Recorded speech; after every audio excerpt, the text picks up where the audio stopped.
Dans un futur proche, les robots de la ville étaient bien plus que des machines.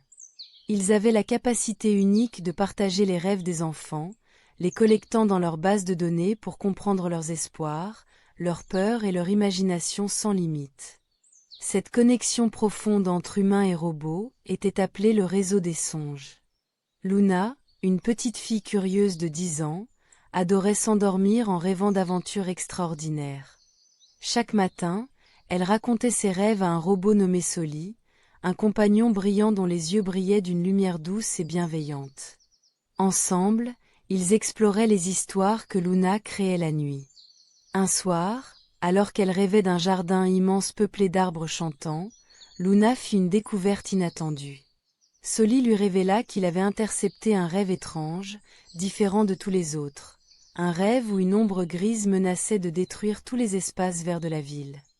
Cette ombre n'était autre qu'un virus informatique, une menace qui risquait de paralyser le réseau des songes et avec lui, la capacité des robots à comprendre et protéger les rêves des enfants. Déterminée à empêcher cette catastrophe, Luna se lança avec Soli dans une quête pour trouver la source du virus. En chemin, elle rencontra d'autres robots et enfants aux rêves variés, chacun partageant une pièce du puzzle. Grâce à leur collaboration, ils comprirent que le virus venait de la négligence des humains à prendre soin de la nature réelle, provoquant un déséquilibre entre monde virtuel et monde réel. Avec l'aide de ses nouveaux amis, Luna organisa une grande campagne pour sensibiliser la ville à l'importance de préserver la nature et de vivre en harmonie avec la technologie. Petit à petit, les espaces verts furent restaurés, le virus fut éliminé, et le réseau des songes reprit son équilibre. Au final, Luna comprit une vérité simple mais profonde. Rêver, c'est imaginer un futur, mais bâtir ce futur demande de protéger ce qui nous entoure, à la fois dans nos cœurs et dans notre monde. Leçon de vie. Nos rêves peuvent éclairer l'avenir, mais ils doivent toujours s'accompagner d'actions concrètes pour préserver la beauté et l'équilibre du monde qui nous nourrit. Dans une ville futuriste où les gratte-ciels brillent sous un ciel perpétuellement étoilé, vivait un garçon nommé Elliot. Sa ville, nommée Luminara, était célèbre pour son arbre légendaire. Un gigantesque chêne dont les feuilles émettaient une lumière douce et apaisante, symbole de vie et d'harmonie entre la nature et la technologie. Un jour, les scientifiques de Luminara découvrirent que l'arbre était en train de dépérir à cause d'une maladie inconnue. Sans lui, la ville risquait non seulement de perdre sa magie, mais aussi son équilibre écologique fragile. Elliot, passionné par les mystères du temps et de la nature, découvrit dans le coffre secret de son grand-père une montre holographique ancienne. Cette montre avait le pouvoir de le transporter dans le passé. Déterminé à sauver l'arbre, Elliot programma la montre pour revenir à une époque où l'arbre était jeune et en pleine santé. À son arrivée, il rencontra un vieux gardien de la forêt, qui lui expliqua que l'arbre puisait sa force d'une source vivante située au sommet de la montagne proche, mais que cette source risquait d'être polluée par les déchets des premières industries. Comprenant que préserver la nature signifiait aussi lutter contre la pollution, Elliot entreprit de sensibiliser les habitants du passé. Avec l'aide du gardien, il organisa des campagnes pour protéger la source et installer des systèmes de filtration rudimentaires. Petit à petit, la maladie qui menaçait l'arbre fut éradiquée, et la source resta pure. De retour à son époque, Elliot découvrit que l'arbre légendaire était à nouveau florissant, illuminant Luminara d'une lumière éclatante. La ville avait aussi évolué, prenant conscience de l'importance de préserver son environnement, même au cœur d'un futur technologique. La leçon de cette aventure ? Le lien entre passé et futur est fragile, et protéger la nature demande vigilance et responsabilité à chaque génération. Même dans un monde d'innovation, le respect de la Terre reste la clé d'un avenir harmonieux. Sur la planète Silveria, où chaque créature parlait avec la sagesse des hommes, vivait une jeune exploratrice nommée Lila. Passionnée par les vastes forêts chantantes et les rivières murmurantes, elle rêvait de parcourir le monde pour comprendre tous ses secrets. Un jour, en s'aventurant dans la grande forêt d'émeraude, elle rencontra un groupe d'animaux inquiets. Mira la renarde, Quito le singe et Tala la chouette. Ils lui expliquèrent que leur terre était menacée par des machines géantes, des engins métalliques qui dévoraient les arbres et polluaient les rivières. Ces machines, commandées par des humains lointains, cherchaient à exploiter Silveria sans tenir compte de ces êtres vivants. Lila décida d'aider ses nouveaux amis. Ensemble, ils parcoururent la forêt pour comprendre comment stopper la destruction. Tala, grâce à sa vue perçante, repéra les sentiers des machines, tandis que Quito, agile, installa des pièges ingénieux pour ralentir leur avancée. Mira, rusée, convainquit d'autres animaux à se mobiliser pour défendre leur habitat. Mais la clé fut une rencontre inattendue. Lila découvrit qu'une partie des humains ne voulait pas la destruction, mais ignorait comment cohabiter avec la nature.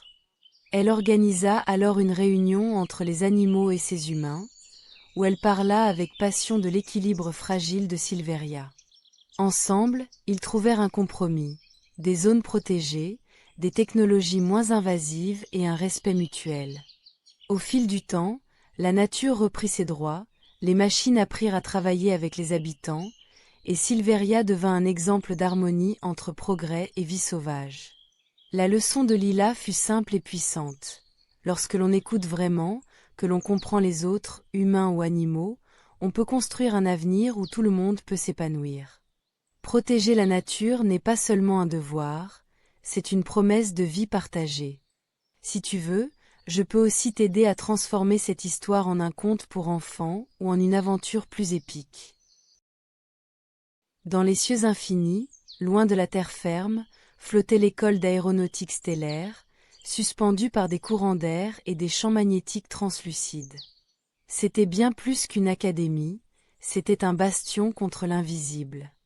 Les enfants qui y étaient formés n'étaient pas ordinaires.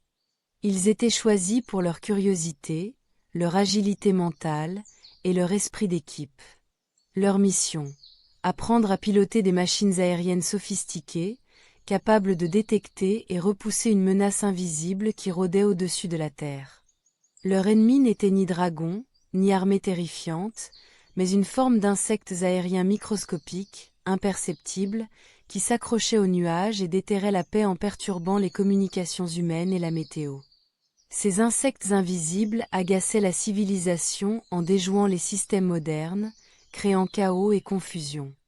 Au cœur de cette école, Lena, une élève passionnée par l'observation et la compréhension, découvrait que les machines ne suffisaient pas. Trop souvent, les élèves se chamaillaient sur le bon pilotage ou la meilleure stratégie. Lena entreprit de rassembler ses camarades autour d'un autre outil, l'écoute. Un jour, alors qu'une invasion plus massive démarrait, Lena et son équipe mirent en commun leur découverte. Ensemble, ils développèrent un appareil capable de capter les sons ultrasonores que ces insectes émettaient, révélant leur déplacement. Grâce à la coopération et à l'écoute mutuelle, ils coordonnèrent une défense synchronisée. La bataille fut rude mais efficace. Lorsque le dernier insecte fut repoussé et que la paix revint, Lena tira une leçon qui résonna dans toute l'école. Ce n'est pas la force d'un seul pilote ou la puissance d'une machine qui fait la différence, mais la capacité à travailler ensemble, à écouter et comprendre les autres pour vaincre un ennemi invisible. Ainsi, la petite école flottante devint le symbole d'une vérité universelle. Dans les défis les plus intangibles, ce sont l'unité et l'harmonie qui donnent le meilleur des pilotes pour protéger la Terre. Lucas et Camille, frères et sœurs, fouillaient le vieux grenier de leur maison de campagne quand ils tombèrent sur une clé ancienne, ornée de motifs étranges. Intrigués, ils suivirent leur instinct jusqu'à un vieux chêne au fond du jardin.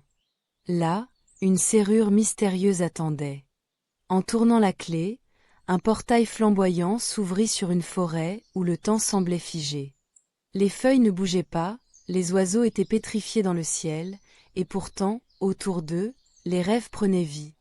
Des créatures fantastiques gambadaient entre les arbres, des paysages irréels s'étendaient à perte de vue.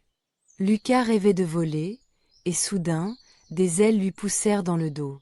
Camille, fascinée par la musique, vit des notes colorées flotter devant elle, formant une mélodie à laquelle les fleurs dansaient. Mais rapidement, ils se rendirent compte qu'ici, leurs rêves les plus profonds pouvaient aussi devenir pièges. Lucas, emporté par son envie de voler sans limite, se perdit dans le ciel figé. Camille risquait de se noyer dans une rivière qui coulait lentement dans le temps arrêté. Ils comprirent que dans ce monde, contrôler leurs désirs et garder les pieds sur terre était vital. En s'entraidant, ils réussirent à retrouver le chemin vers le portail. En franchissant la porte, le temps reprit son cours. Cette aventure leur laissa une leçon claire. Les rêves sont essentiels pour grandir, mais ils doivent être équilibrés avec la réalité et la raison. Se perdre dans ses désirs peut empêcher de vivre pleinement. Ensemble, Lucas et Camille apprirent à rêver avec sagesse, respectant à la fois leurs aspirations et le monde réel qui les entoure. Et toi, quel rêve voudrais-tu explorer avec un peu plus de prudence ?